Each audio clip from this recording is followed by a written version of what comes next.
Ao virar a folha do calendário para abril de 2026, o mundo se viu diante de um conflito que há muito desafiava previsões simples.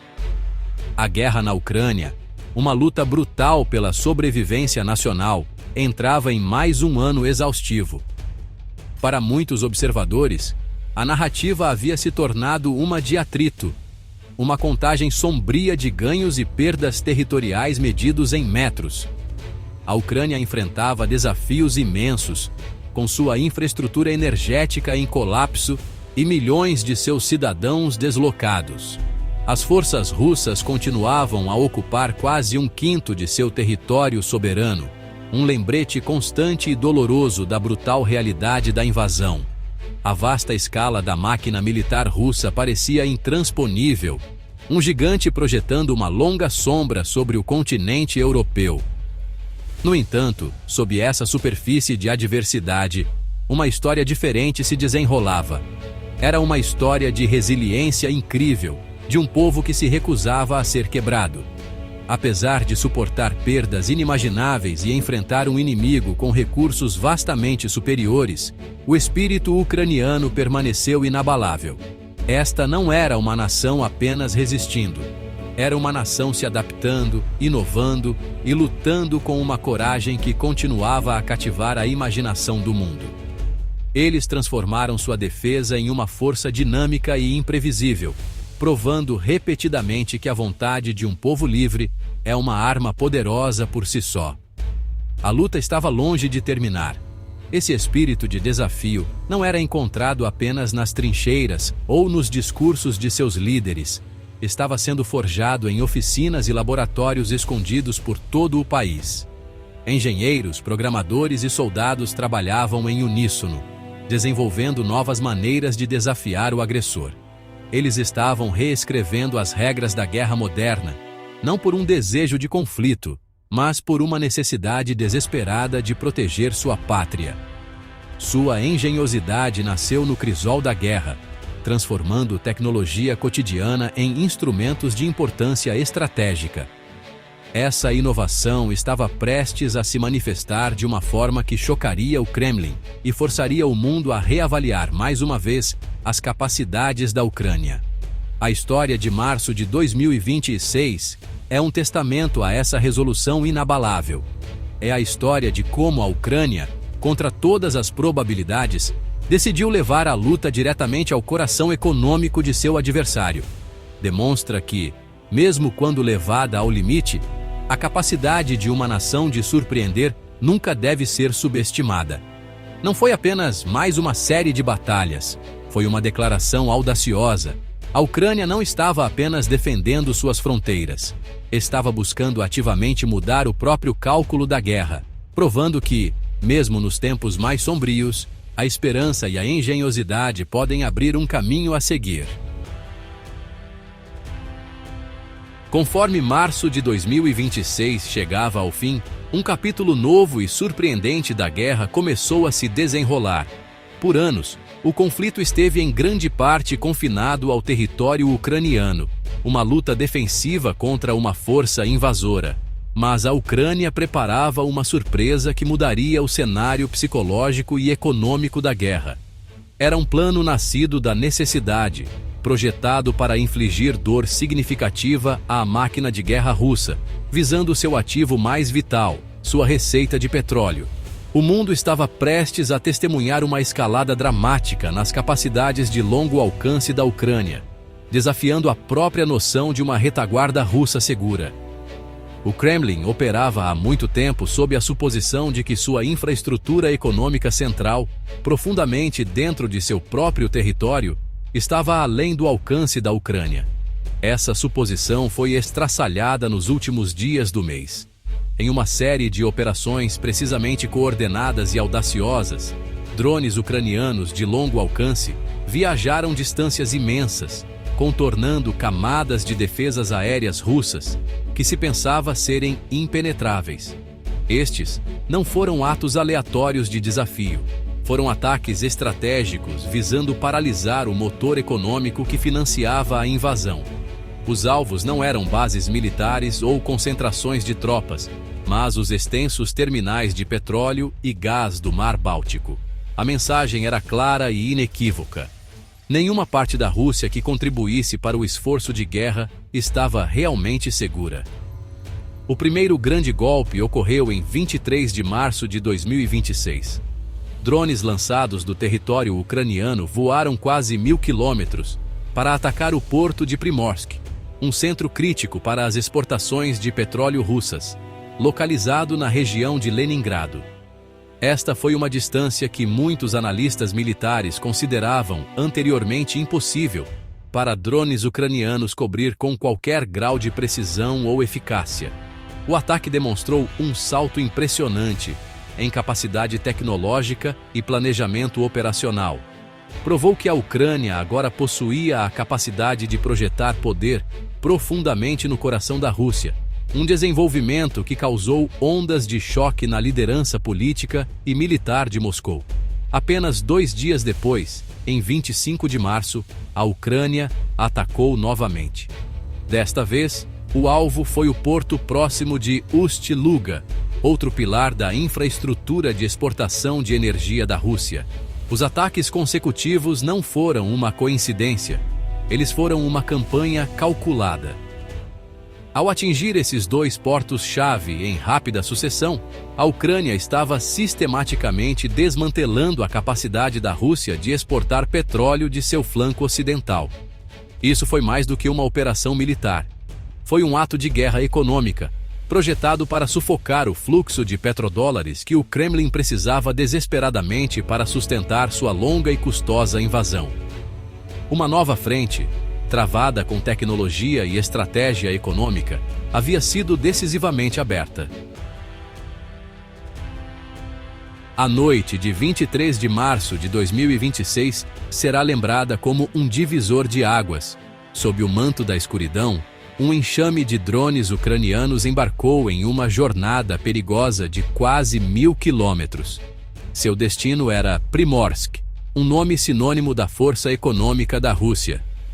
Situado no Mar Báltico, perto da fronteira finlandesa, Primorsk não é apenas um porto qualquer, é o terminal do massivo sistema de oleodutos bálticos. Ele funciona como uma porta de entrada primária para o petróleo bruto russo alcançar os mercados globais. Uma artéria crítica que bombeia a seiva financeira para os cofres do Kremlin. Em um dia normal, cerca de 1 milhão de barris de petróleo fluem por esta instalação, tornando-a um componente indispensável da estratégia de exportação da Rússia. Os drones chegaram com um efeito devastador. Os sistemas de defesa aérea russos, que haviam sido alardeados como invencíveis, foram sobrecarregados ou evadidos.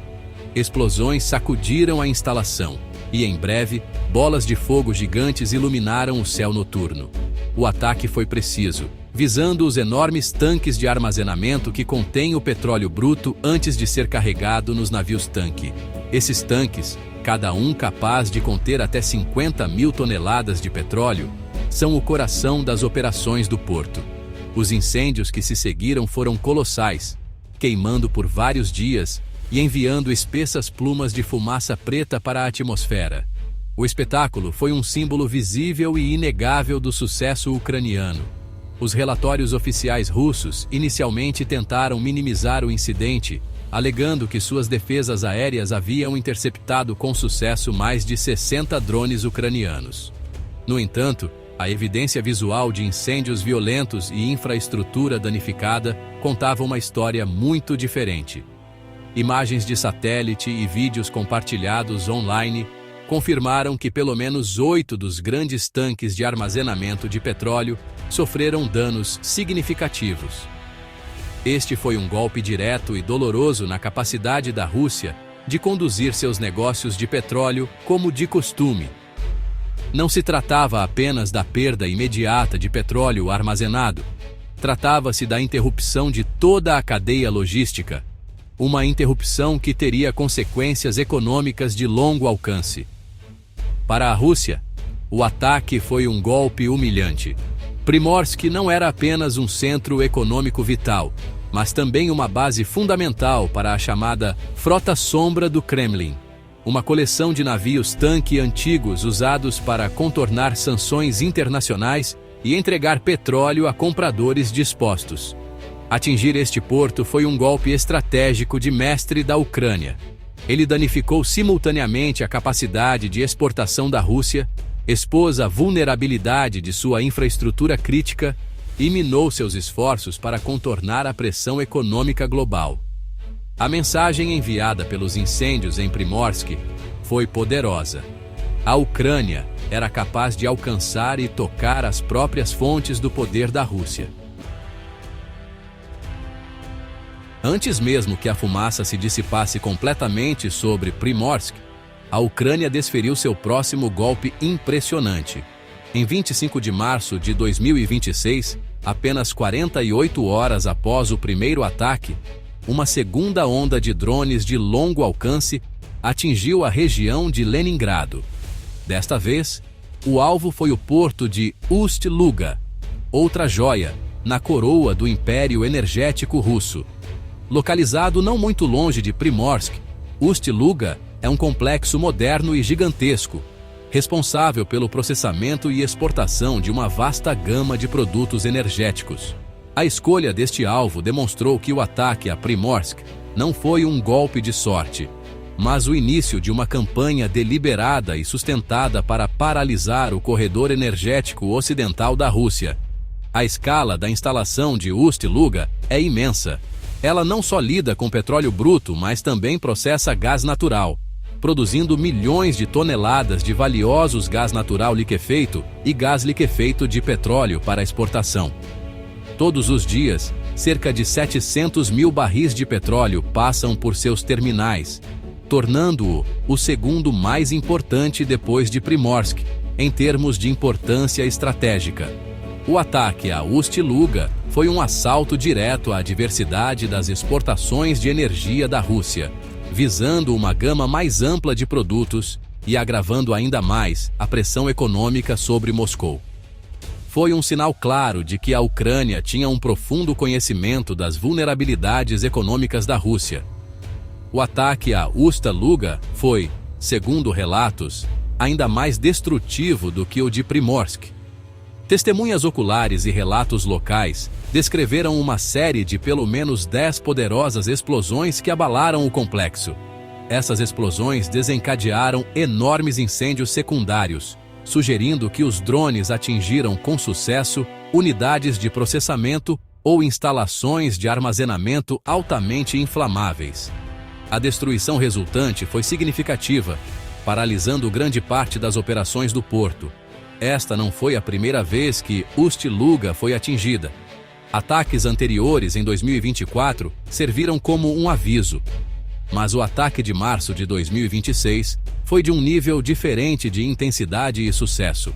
Ao atacar Ust-Luga, tão logo após Primorsk, a Ucrânia estava fazendo uma poderosa declaração estratégica. Isso mostrou que sua frota de drones tinha capacidade para ataques rápidos e sucessivos, impedindo que a Rússia tivesse tempo para se reagrupar e reforçar suas defesas. O impacto psicológico sobre a liderança russa deve ter sido profundo. Seus 2 portos bálticos mais importantes, as principais saídas para suas exportações ocidentais de petróleo e gás, foram atacados e danificados com sucesso em um período de 3 dias. O mito de um coração russo invulnerável foi completamente estraçalhado. A Ucrânia provou que não só podia alcançar esses alvos, mas podia atingi-los repetidamente e com eficácia.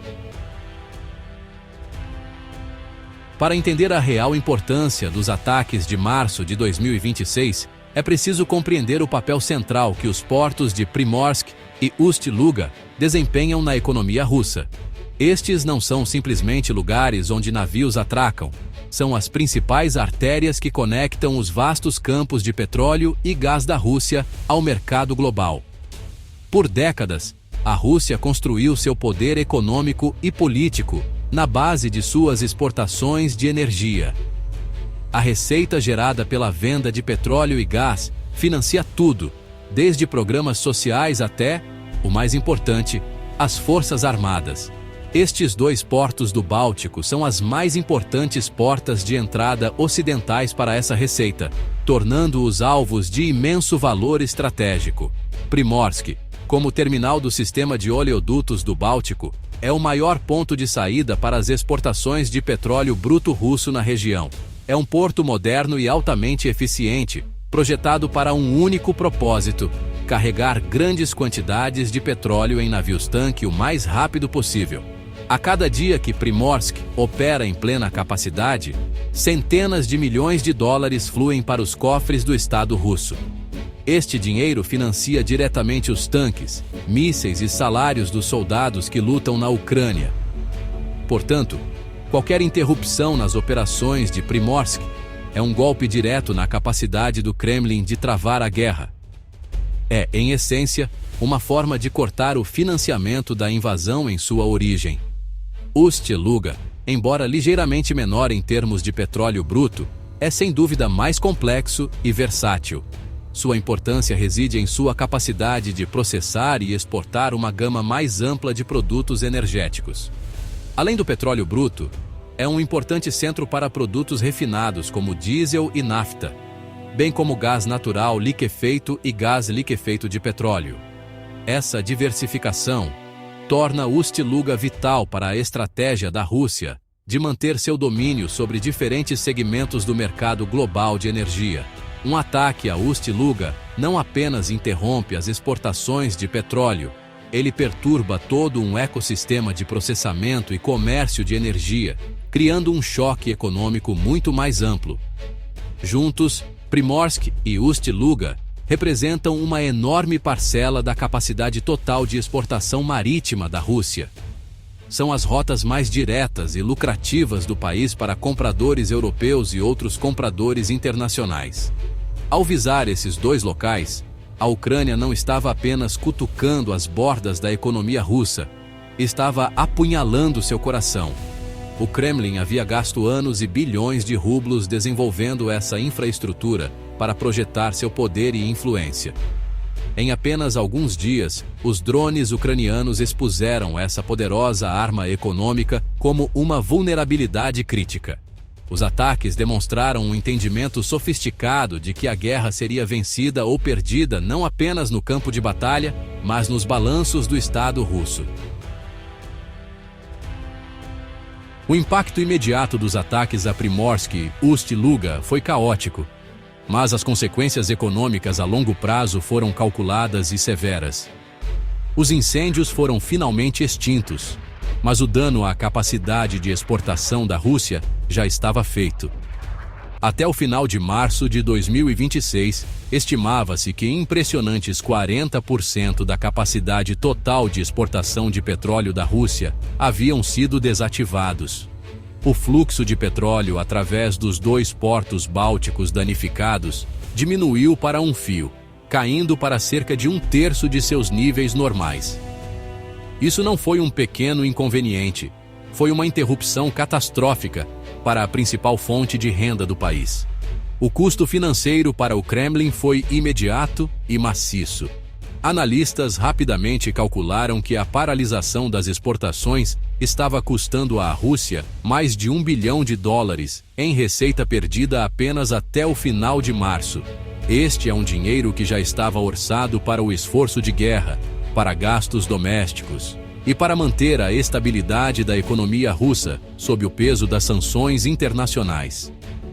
O déficit repentino criou um buraco financeiro significativo que não poderia ser facilmente preenchido.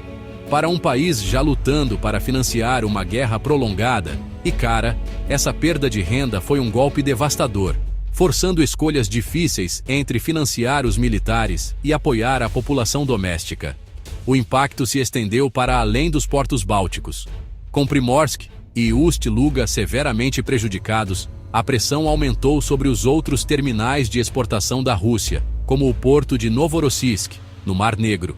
No entanto, essas instalações também estavam sob ameaça e não tinham capacidade para absorver o volume maciço de petróleo redirecionado. Como resultado, em meados de abril de 2026, as exportações marítimas totais de petróleo russo despencaram para seus níveis mais baixos em quase 2 anos. A redução semanal foi um dramático 16,1%, um número que gerou ondas de choque nos mercados globais de petróleo e sinalizou uma crise profunda no setor de energia da Rússia. Além disso, a campanha de drones não visou apenas terminais de exportação. Desde o início de 2024, ataques ucranianos danificaram ou destruíram sistematicamente quase 20% da capacidade total de refino de petróleo da Rússia. Isso criou uma crise paradoxal para um dos maiores produtores de petróleo do mundo, uma escassez doméstica de gasolina. Embora o país tivesse muito petróleo bruto, estava lutando para refiná-lo em combustível utilizável para seus próprios cidadãos e militares. Essa crise dupla, um colapso na receita de exportação e uma escassez de produtos refinados em casa, criou uma tempestade econômica perfeita, colocando imensa pressão sobre o Kremlin tanto de fora quanto de dentro. Os tremores econômicos decorrentes dos ataques aos portos rapidamente se transformaram em abalos políticos dentro da Rússia. A narrativa do Kremlin de uma operação militar especial que não afetava a vida dos cidadãos comuns tornava-se cada vez mais difícil de sustentar. Por anos, o governo projetou uma imagem de força e controle, assegurando ao público que a infraestrutura central do país estava segura. A visão de incêndios massivos no coração de seu império econômico, transmitida para o mundo todo, destruiu essa ilusão de invencibilidade. Os ataques expuseram uma vulnerabilidade surpreendente que a máquina de propaganda estatal não conseguia explicar facilmente. A reação do governo regional foi de pânico e desespero. Alexander Drozdenko, governador da Oblast de Leningrado, onde os portos estão localizados, declarou publicamente sua região como uma oblast de linha de frente. Esta foi uma admissão dramática, reconhecendo efetivamente que a guerra havia chegado a um dos centros industriais e culturais mais importantes da Rússia, a uma curta distância de São Petersburgo. Ele anunciou planos urgentes para reforçar as defesas aéreas, chegando a sugerir o recrutamento de reservistas em grupos de fogo móveis para proteger fisicamente a infraestrutura com armas leves. Essa resposta reativa e quase primitiva destacou a falha dos sofisticados e caros sistemas de defesa aérea da Rússia. Essa sensação de insegurança começou a se infiltrar na população em geral, alimentando um crescente descontentamento.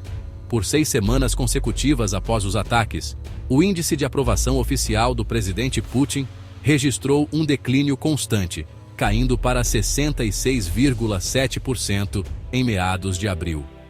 Embora ainda alto para os padrões ocidentais, a tendência de queda consistente era um sinal preocupante para o Kremlin. Mais revelador foi uma pesquisa do independente Centro Levada, que mostrou que 61% dos russos agora tinham uma visão negativa da situação política do país. Isso representou um aumento significativo de 9% no sentimento negativo desde o ano anterior, indicando que as consequências da guerra estavam finalmente atingindo muitos. O governo respondeu a essa crescente inquietação com seu manual típico Repressão e Controle. As autoridades em São Petersburgo e na região circundante intensificaram a censura na internet, tentando bloquear o fluxo de informações sobre os ataques e suas consequências. As velocidades da internet móvel foram supostamente limitadas para impedir que os cidadãos compartilhassem vídeos e coordenassem quaisquer protestos em potencial. No entanto, essas medidas eram sinais de fraqueza, não de força. Elas revelaram um governo que estava perdendo o controle da narrativa e que temia cada vez mais seu próprio povo. Os ataques de drones não apenas danificaram tanques de petróleo, eles também criaram sérias rachaduras na fachada de estabilidade e poder cuidadosamente construída pelo Kremlin. Os ataques bem-sucedidos em Primorsk e Ust-Luga não foram apenas vitórias militares. Eles foram uma poderosa demonstração da incrível inovação tecnológica da Ucrânia. Diante de um adversário numericamente e tecnologicamente superior, a Ucrânia recorreu à guerra assimétrica, utilizando engenhosidade e adaptabilidade para equilibrar o jogo. O programa de drones de longo alcance é o exemplo mais potente dessa estratégia. Desenvolvidos e aprimorados sob a intensa pressão da guerra, esses veículos aéreos não tripulados representam um notável salto na produção militar doméstica, nascidos de uma fusão de tecnologia civil e necessidade militar. O que torna esses drones tão eficazes não é apenas o seu alcance, que agora se estende por mais de 1.000 quilômetros, mas também sua filosofia de design. Eles são frequentemente construídos com componentes disponíveis comercialmente, tornando-os relativamente baratos e fáceis de produzir em grandes quantidades. Isso permite que a Ucrânia os utilize em ataques massivos, sobrecarregando até mesmo sistemas de defesa aérea sofisticados, projetados para interceptar mísseis balísticos ou de cruzeiro caros. A capacidade dos drones de voar baixo e seguir rotas de voo complexas para evadir o radar os torna uma ameaça persistente e imprevisível. Esta é uma revolução na guerra, onde um drone pequeno e de baixo custo pode desabilitar estrategicamente uma instalação industrial multibilionária. A inovação não parou em março. Em abril de 2026, poucas semanas após os ataques aos portos, um fabricante ucraniano anunciou outra descoberta: a operação remota bem-sucedida de um drone interceptador a uma impressionante distância de 2.000 quilômetros. Este desenvolvimento sinaliza que as capacidades da Ucrânia ainda estão evoluindo, prometendo um alcance ainda maior no futuro. Sugere que muito poucos alvos estratégicos dentro da Rússia permanecerão verdadeiramente seguros. Este avanço contínuo também é reforçado por parcerias internacionais, como os novos acordos de produção de defesa assinados com a Alemanha para sistemas avançados, incluindo tecnologia de mísseis antibalísticos, fortalecendo ainda mais o potencial defensivo e ofensivo da Ucrânia. Este salto tecnológico mudou fundamentalmente a forma como o mundo vê as capacidades militares da Ucrânia. A nação não é mais vista apenas como uma receptora de ajuda ocidental, mas como um centro de inovação militar por direito próprio. A Ucrânia está demonstrando ao mundo que uma nação menor e mais ágil pode desafiar eficazmente uma superpotência pensando de forma diferente e abraçando novas tecnologias. A campanha de drones é uma poderosa lição na guerra do século XXI, provando que o impacto estratégico não é mais exclusivamente domínio de países com orçamentos de defesa maciços e grandes exércitos permanentes. É um testemunho do poder da engenhosidade humana quando alimentada pelo desejo urgente de liberdade. Os ataques de drones de março de 2026 servem como um capítulo poderoso e inspirador na luta contínua da Ucrânia pela sobrevivência. Em um conflito frequentemente definido por linhas de frente estáticas e atrito brutal, esses ataques audaciosos nas profundezas do território russo foram um lembrete do dinamismo e da determinação inabalável da Ucrânia. Eles demonstraram que, mesmo após anos de guerra devastadora, com sua economia abalada e sua infraestrutura sob constante ataque, a capacidade da nação de revidar, adaptar-se e surpreender o mundo permanece profundamente intacta. Os incêndios que queimaram em Primorsk e Ust-Luga foram mais do que apenas óleo queimando. Eles foram faróis de desafio. Essas operações foram uma aula magna de pensamento estratégico. Ao alvejar as linhas de vida econômicas que financiam a máquina de guerra russa, a Ucrânia encontrou uma maneira de infligir danos significativos e assimétricos. Foi uma jogada que mudou o cálculo de todo o conflito, provando que a Ucrânia poderia não apenas defender sua terra, mas também impor custos severos diretamente ao agressor. Os ataques expuseram a vulnerabilidade do Estado russo, abalaram a confiança pública na liderança do Kremlin e criaram uma dor econômica tangível que ressoou dos portos bálticos até os corredores do poder em Moscou. A inovação tecnológica por trás desses ataques sinaliza uma nova era na guerra moderna, uma em que a engenhosidade e a adaptabilidade podem desafiar a força bruta.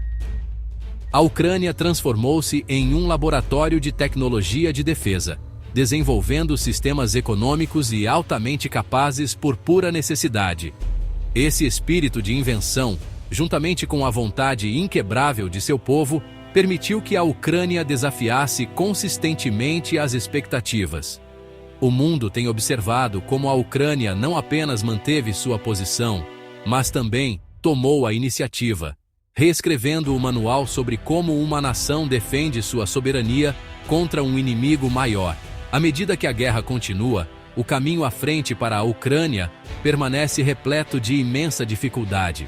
A nação ainda enfrenta um inimigo formidável e a tarefa monumental de reconstrução.